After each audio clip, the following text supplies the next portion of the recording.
रहमानिर्रहीम, सलामुन अलैकुम। मोमिनीन इकराम, उम्मीद है आप सब खैर आफियत से होंगे। जैसा कि करबला के बाद दो ही फ़िरक़े रह गए हैं, एक हुसैनी और एक यज़ीदी। और 14 सदियों से जो यज़ीदी हैं वो प्रोपोगेंडा करते आए हैं, साजिशें करते आए हैं हुसैनियों के ख़िलाफ़, हुसैनियों को दबाने के लिए, लेकिन नाकाम रहे हैं और नाकाम ही रहेंगे। ये कभी कामयाब नहीं हो सकते।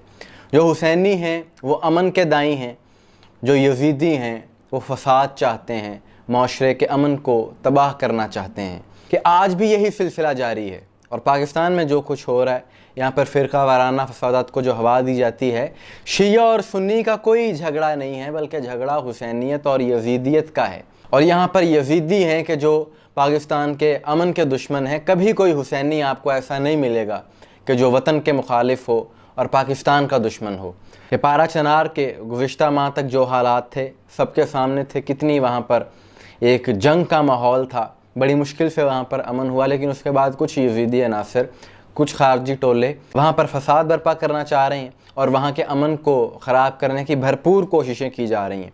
वो इस तरह के 2 रोज़ पहले पारा चनार से पेशावर जाते हुए शिया मुसाफिरों की गाड़ियों पर पथराव किया गया। सिर्फ यही मामला नहीं रुका, बल्कि एक मुनज़्ज़म साजिश के तहत शिया सुन्नी कशीदगी को बढ़ाने की किस तरह से साजिश की गई वो मैं आपको बताता हूँ। कि अपर कुरम में 2 कबाइल, एक कबीले का ताल्लुक़ अहले तशी मसलक से, दूसरा कबीला अहले सुन्नत का। बताया जा रहा है कि इन 2 कबाइल की आपसी लड़ाई को हवा देकर पूरे ख़ित्ते में शिया सुन्नी फसाद को हवा देने की कोशिश इस तरह से की गई कि दोनों कबाइल अपने अपने इलाकों में रहते हैं।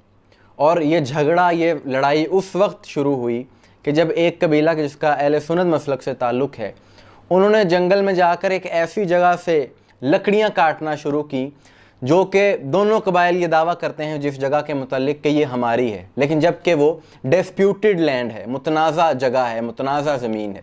तो जब वहाँ से उन्होंने लकड़ियाँ काटी तो जो अहले तशी कबीले के लोग थे उन्होंने उनको रोकना चाहा। वो जब ना रुके तो उन्होंने इंतज़ामिया से रब्ता किया वहाँ, और उन्होंने इंतज़ामिया को कहा कि देखें ये गलत कर रहे हैं, ये नाजायज़ है, यहाँ से ये लकड़ियाँ नहीं काट सकते। इंतज़ामिया की तरफ से बर वक्त कोई एक्शन ना लिया गया, लेकिन वो मुल्क दुश्मन अनासर कि जो हर वक्त इसी ताक में रहते हैं कि हमें कोई एक मौका मिले, उन्हें वो मौका मिल गया।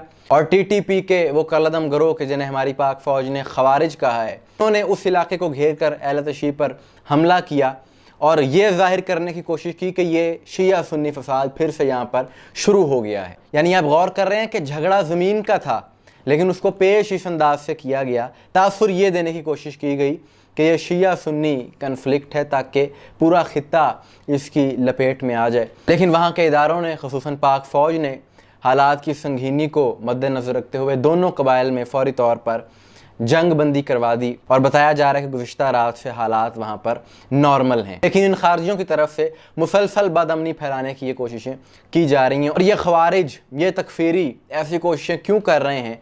वो इसलिए कर रहे हैं कि गुज़िश्ता दिनों पाक फ़ौज ने हमारी जो ऑपरेशन किया था कुर्रम में, उसमें इन तकफ़ीरियों का, इन खारजियों का एक कमांडर जिसका नाम जुनैद दावड़ बताया जा रहा है, जो कि कई हुसैनियों को, कई मुसलमानों को शहीद कर चुका है, जो कि बहुत वांटेड था। तो पाक फ़ौज की इस कार्रवाई में वो भी हलाक हुआ। तो जब से पाक आर्मी ने इन ख़वारिज के ख़िलाफ़ कार्रवाइयाँ शुरू की हैं, ऑपरेशन शुरू किया हुआ है, तो इनको इस बात से बड़ी तकलीफ़ हो रही है।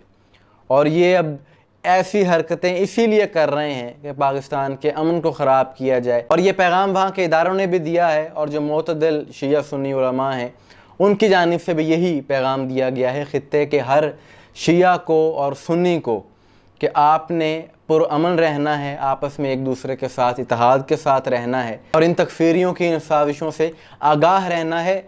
सिर्फ़ आगाह नहीं रहना, बल्कि इनको नाकाम करना है, क्योंकि वो यही चाहते हैं कि शिया सुन्नी को आपस में इसी तरह से लड़वाते रहें और इसी तरह से वहाँ पर ये लोग बदअमनी फैलाते रहें। लेकिन ऐसा नहीं होगा। इनके ख़िलाफ़ जो ऑपरेशन शुरू हुआ है, इससे ये इलाका क्लीन हो जाएगा। इसी सूरत में वहाँ पर अमन व अमान कायम होगा। मोमिनीन इकराम, आपकी इस बारे में क्या राय, कमेंट्स में ज़रूर बताइएगा। मुझे दुआ में याद रखिएगा। अस्सलाम वालेकुम व रहमतुल्लाह।